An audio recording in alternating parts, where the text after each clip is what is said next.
Okay, may gabi sa tanan. Abrihin niyo mga Bible sa John 14, verse 15. Okay, na. Okay, akong basahon. Follow with your eyes lang. If you love me, keep my commandments. Let us pray. Heavenly Father, salamat Lord sa gabion. Salamat sa opportunity na pwede maghihatag dari ka na ako, Ginoo. Kung una sa tanan, Lord, pasaylo ako sa mga kalapasan, ako nabuhat ya kanimo. Hindoy ako, Lord, pinagi sa balang dugo ni Kristo, nga may mo kong ngayon karon, Lord, sa pag-share sa imong pulong, sa pagwali sa imong pulong. And matag-usap po dari ka namo, Lord, nga putli kami diya sa mga atubangan. Kay tungod ngayo kami kapasayloan diya kanimo, Lord. O salamat kayo sa Holy Spirit nga always mag-guide ka namo ug magpa-remind ka namo, Ginoo, nga unsa ka kaayo gid sa imong kinabuhi. Nga walay words gid nga makatugbang, Ginoo, nga unsa ka kaayo gid. Ug salamat kayo sa safety and protection nga magihatag sa matag-usa, kalipay sa pag-ari sa simbahan aron sa pag-worship diya kanimo sa midweek service, Ginoo, sa karon nga ikaw magihapod ka nako, Ginoo, nga imo kong ako empty akong kaugalingon, nga imong pulong gyud may mawali karon, Ginoo. I pray nga with boldness and power, Ginoo, sa pagwali sa imong pulong. Amoy tugyan tanan da kanimo sa nga Kristo Jesus nga mabugtong mga luwas. Amen. Gingon dira, if you love me, simple ra kayo, keep my commandments. Ang pangutana lang ani, nganong i-keep nato ang commandments gid sa Ginoo? Walay lain. Sa point number 1, because you love God. Mo-keep ka sa commandments sa Ginoo because nagpasabot na nga gihigugma nimo ang Ginoo sa imong kinabuhi. Do wala na to siya gihigugma una, pero pasalamat ta nga siya ni higugma diri nato sa atong pagka-unbelief nato, sa pagka-ungodly nato, sa pagka usa ka tawo nga wala ginangita sa Ginoo. Pasalamat ta nga gihigugma ta niya, and then nimbaos bud ta niya og gugma diha niya nga nakakat-on ta gugma tungod ra gyapon niya. Pasalamat ta nga siya nihatag sa iyang gugma diri nato, nga do nihatag siya nga makasala tagbalik, pero wa siya gyud siya nagpanuko ang Ginoo sa paghatag sa iyang bugtong anak nga si Kristo. Nga para makakip ta sa iyang commandments, nga naatay rason ba nganong mo keep man gyud ko sa pulong sa Ginoo, nganong mo keep ko sa commandments sa Ginoo, because nahigugma ang Ginoo diri nako. Bisan dili mosulti ang mga walay kanang creation sa Ginoo, mosulti ang creation sa Ginoo nga unsa ka higugma diha sa Ginoo. Makita nimo nga ang langit landaan, ang creation sa Ginoo daan, moadto ka sa bukid, nindot kayo nga ang kanta sa mga langgam nga madunggan nimo kabuntag ba nakadto sa Genesis Valley, ninduta gyud eh. Nga unsa ka nindot gyud nga ang creation sa Ginoo nagpasabot gyud sa iyang masterpiece ba nga gihigugma gyud ko sa Ginoo. Mao na ato i-keep ang commandments sa Ginoo because giingon sa iyang pulong o gibuhat niya pinaagi sa iyang pulong nga niari pa gyud si Kristo nga nagpasabot gyud proof nga gihigugma gyud ta sa Ginoo. If ye love me, keep my commandments. Atong i-keep ang commandments sa Ginoo because gihigugma nato ang Ginoo. Because you love God, verse 23. Jesus answered and said unto him, if any man love me, moingon ka nga nahigugma ko nimo Lord, love gyud ka Lord akong kanon, pero imong gingon dire nga nahigugma ka sa he will keep my words, pero wala nimo gi-keep ang pulong sa Ginoo. Bisan ang pagbasa sa pulong sa Ginoo inigkabuntag, dili nimo mabuhat, pero nag-ingon ka nga love nimo ang Ginoo, pero wala nimo gibasa ang iyang pulong. So unsa na nga love? Labutaw. Ambot lang. Labad kana. He will keep my words and my Father will love him. Unsa ka nindot no? And will come unto him and make our abode with him. May usa ta diha sa Ginoo, kay kung kita ang Ginoo mo tan-aw ang Ginoo diri nato nga wala si Jesus Christ, because he is just, he is righteous. Kumakit-an ta niya, ipanish gid ta niya. Because just ang Ginoo, kita sinners ta, ang buhaton gyud kung sa kalibutanhon lang ang judge nga tarong, dili gid siya mo defend sa usa ka tawo nga makasasala. Pero sa dihang naa na si Jesus Christ, ningon si Jesus Christ, pay in full. Ako ang witness ani, ako ang nimbayad ani. So ang pagtan-aw sa Ginoo diri nato, oy, naa si Jesus Christ niya. Naa ang witness. Mo na makita sa Ginoo diri nato, mahiusa gyud ta diha sa Ginoo sa Dios Amahan because pasalamat ta kang Jesus Christ. Sa iyang gugma diri nato nga do makasala gihapon ta, pasalamat ta sa iyang mercy, sa iyang gugma diri nato. Mo na ang atong ikabaws niya gikan ra gyapon niya ang iyang gugma. Keep my words ug ang Dios Amahan mahigugma diri nato. And we will come unto him and make our abode with him. Verse 24, he that loveth me not, keepeth not my sayings. And the word which ye hear is not mine, but the Father's which sent me. Dili nagagikan niya, gikan sa Dios Amahan. Pasalamat ta kang Jesus Christ, nga nahigugma siya diri nato, pero ato ikabaws unta, mahigugma pud unta ta sa Ginoo. Bisan na lang ang pagbasa sa pulong sa Ginoo, ang pagkeep sa pulong sa Ginoo, atong mabuhat unta. Mga kisuhanon, mga kaigsunan. Nya, number 2, nganong atong i-keep ang commandments sa Ginoo? Because we love God, because He give us a comforter. Verse 16, gingon diri, because gihugma ta sa Ginoo, because ning keep ka sa commandments sa Ginoo, I will pray the Father, siya gid ang muhatag dito sa pagampo, kay atong pagampo diri ra gyud kutob nato. And He shall give you another comforter, that He may abide with you forever. Unsa kanindot nga ang comforter magsigig comfort diri nato, na-comforted na ta, magpakasa na pod, i-comfort na pod ta, magpa-comfort na pod ta, ma-comforted, makasa na pod. Kung ikaw siguro, ikaw ko ng comforter, ba? Ikaw ang Holy Spirit ba? Kapuyan ni bata. Lamay doklo na niya bata. Nga nung sige pabadlong, pero pasalamat ta sa Ginoo, ang iyang gugma. Nga atong nasunod niya. Nga mo keep ta sa iyang commandments because magpa-remind nato ang comforter. Kung di ta mo keep sa pulong sa Ginoo, sa commandments sa Ginoo, unsa i-remind sa comforter diyan nimo? Kay nomdom ba ka sa imong gibasa? Unsa kay imong gibasa dong? Mo nang pangutana daron. Mo keep ka sa iyang words.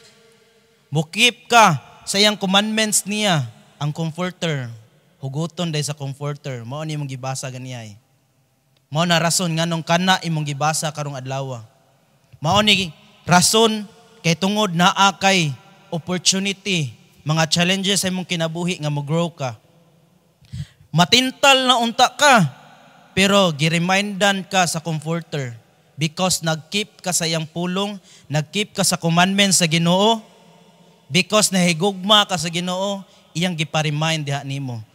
I will not leave you comfortless, but ang comforter mo abide nato forever. Even the Spirit of truth, verse 17, whom the world cannot receive, wala gini sa kalibutan, because it seeth him not, neither knoweth him, but ye know him.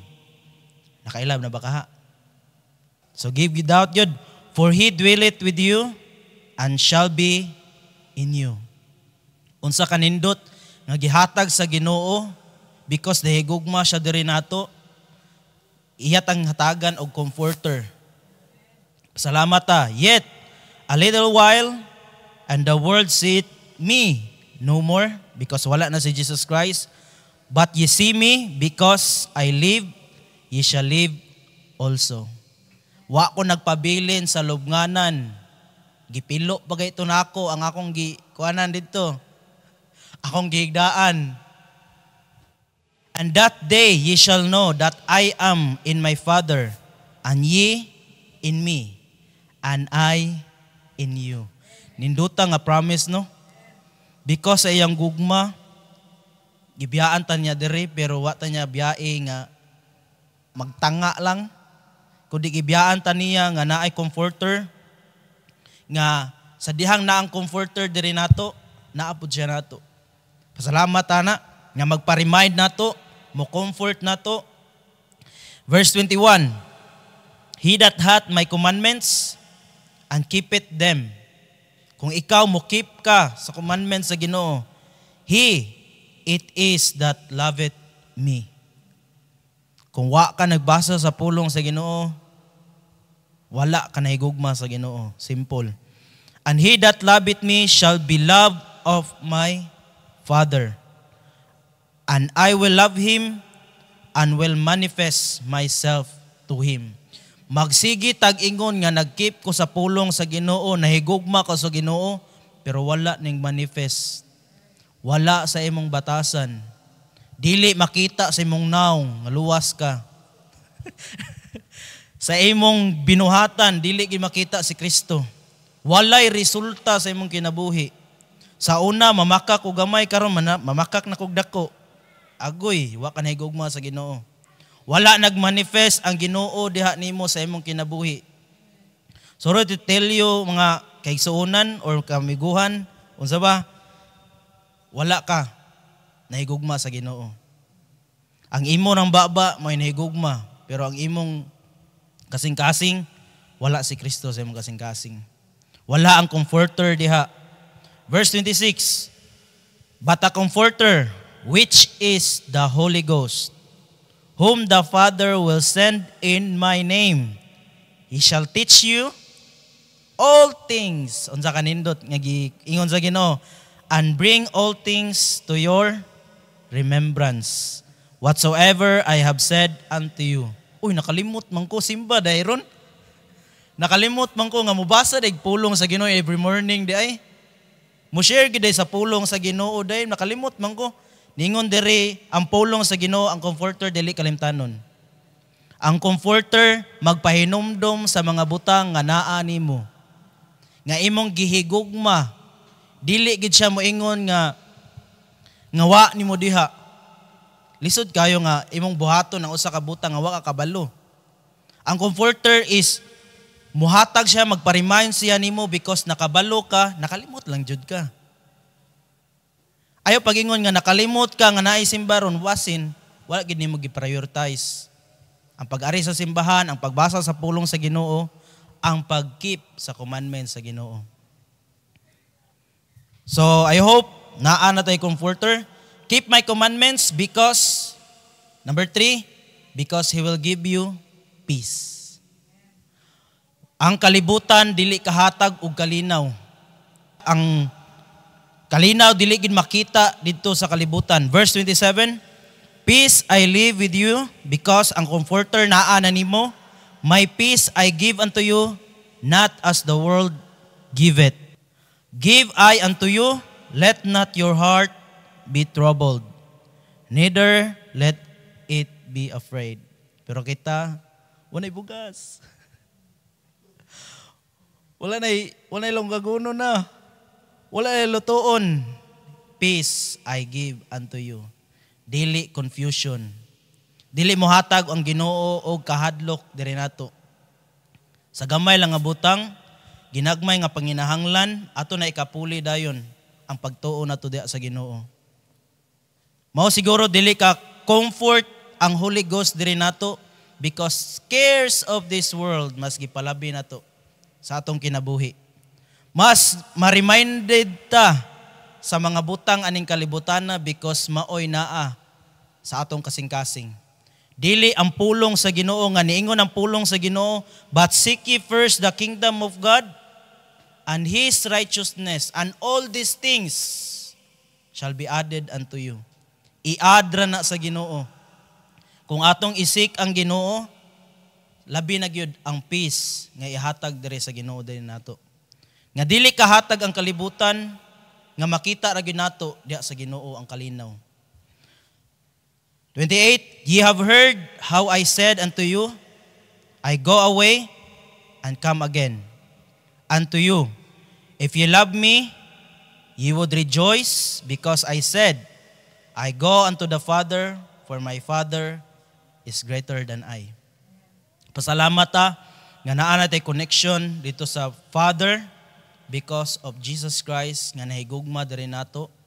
Mana i-keep nato ang iyang commandments, ang iyang pulong because nahigugma ta sa Ginoo, because naay comforter nga gihatag ang Ginoo diri nato.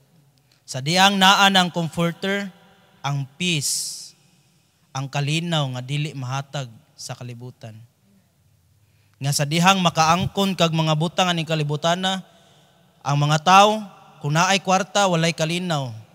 Kung naay kwarta wala gyud po kalinaw. Ngano man magproblema unsang paggasto. Magproblema basin makuhaan ig piso din ani milyon. Nya kung way pod kwarta pod, way kwarta unsa makoy gasto, way kalinaw gyapon. Pero sa dihang naa na ang pulong sa Ginoo, ang commandment sa Ginoo imo nagigugma si Kristo sa imong kinabuhi, nagmanifest na gyud si Ginoong Hesukristo da nimo comforter mo comfort nimo because naa siya mahugot nga pulong da nimo, mapa-remind diri nato nga itudlo diri nato, ma-experience nato sa atong kinabuhi, kalinaw ang atong mabatunan. So I hope kita tanan, kay ako nakakuha po ko ani peace. Mas pilion ako ang peace. Bahalag wa ko'y kwarta, basta na ako'y kalinaw. Bahalag daghan kog kwarta, basta na ako'y kalinaw. Kana induta na no? Mas nindot na no? Pero ang kalinaw, mas pilion ginato. Naay kwarta o walay kwarta nga maka sa dihang naa na kay pag kanana na kay kalinaw, dali na kay tudlo gyud. Dali na kay tudlo, makakuan ka nga mao gyud ni akong purpose akong kinabuhi because ang peace nga gihatag sa Ginoo diri nako dili nako makuha dito sa kalibutan. Ang kalinaw nga gihatag sa Ginoo dili nako ipkapuli og mga butang aning kalibutana. Mga ranggo aning kalibutana or unsay mga butang aning kalibutana nga dili may kapuli sa kalinaw. Because I love God, I keep His commandments. Ang comforter naa na diri nako ug ang kalinaw nagpabilin diri nako. So I hope na mo nakatunan. Let us pray. Heavenly Father, salamat sa gabion. Salamat sa imong pulong nga nagahatag diri kanamo og comfort Ginoo. Salamat sa Holy Spirit nga mag-guide kanamo, Lord, magtudlo diri kanamo o magpa-remind ka namo nga unsa ka importante gid sa among kinabuhi. Salamat Lord Jesus Christ nga ikaw ginahimong connection kanamo sa Dios Amahan nga mahimo kaming putli sa ang tubangan. Salamat kaayo sa imong gugma nga kalinaw pod Ginoo nga imong gihatag diri kanamo nga dili na mo makuha sa kalibutan, nga mas pilion ginamo ang imong presensya kaysa sa mga butang aning kalibutan na Lord. Amo itugyan tanan da kanimo karong gabi una. Boldness and power po Lord sa pagwali ni Pastor karon nga matag-usa diri kanamo nga mo open ang kasing-kasing ug unahuna sa pagpaminaw sa imong pulong. Sa ngalan ni Kristo Jesus nga mabugtong manluluwas. Amen.